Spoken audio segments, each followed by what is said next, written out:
ఇప్పటికే 3 జాబితాలను ప్రకటించిన వైసీపీ ప్రభుత్వం ప్రధానంగా 4వ జాబితాపై కసరత్తు ప్రారంభించింది. ఈ నేపథ్యంలోనే ఎంపీ అభ్యర్థులపైన ప్రధానంగా దృష్టి సారించారు ఆ పార్టీ అధినేత. అయితే ఇప్పటికే 3 లిస్టుల్లో 59 మందికి మార్పులు చేర్పులు చేశారు.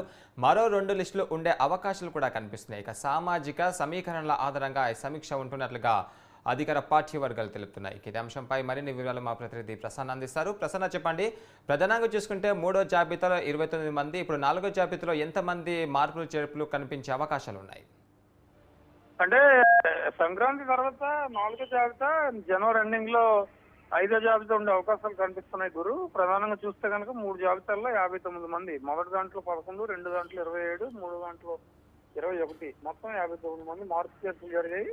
4, 5 కూడా ఇంచుమించు ఒక 10-15 ఉండే అవకాశం కనిపిస్తుంది. ఎందుకంటే ఓవరాల్ గా జనవరి ఎండింగ్ ఫిబ్రవరి ఫస్ట్ వీక్ క్లోజ్ చేసి 175 మంది ఎమ్మెల్యే అభ్యర్థులు, 25 మంది ఎంపీ అభ్యర్థులను ఖరారు చేయాలన్న ఆలోచనలో వైసీపీ ఉంది కాబట్టి దానికి తగ్గట్టే కార్యాచరణ జరుగుతుంది. అయితే ఇందులో నెక్స్ట్ వచ్చే జాబితాలో ప్రధానంగా ఉమ్మడి పశ్చిమ గోదావరి, అనంతపురం, ఏలూరు, నెల్లూరు ఈ జిల్లాల మీద ఎక్కువగా దృష్టి పెట్టి పరిస్థితి అయితే మనకి కనిపిస్తుందని చెప్పుకోవచ్చు.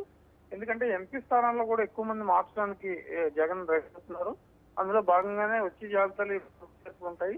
అయితే పూర్తి స్థాయిలో మార్పులు చేర్పులు చేయడం వల్ల చాలా మంది ఎమ్మెల్యేలు అసహనం, అసంతృప్తి వ్యక్తం చేస్తున్నారు.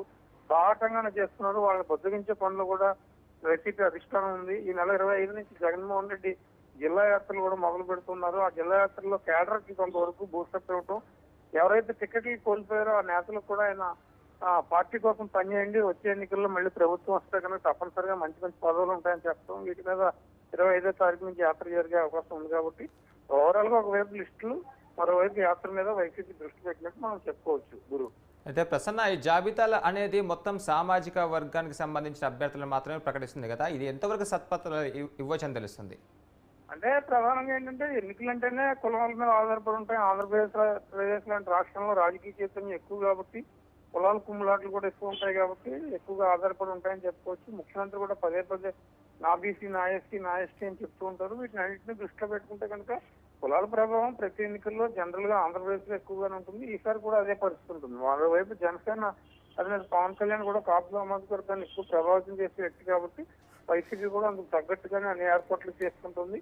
ఒకవైపు బీసీ, ఎస్సీ ఓట్లు ఒకే చోట ఉంచడం, కాపు అంటే ఉన్న చోట బీసీని పెట్టడం, ఈ రకమైన రాజకీయ కుల సమీకరణాల మీద ప్రధానంగా దృష్టి పెట్టిందని మనం చెప్పుకోవచ్చు. Right, thank you Prasanna.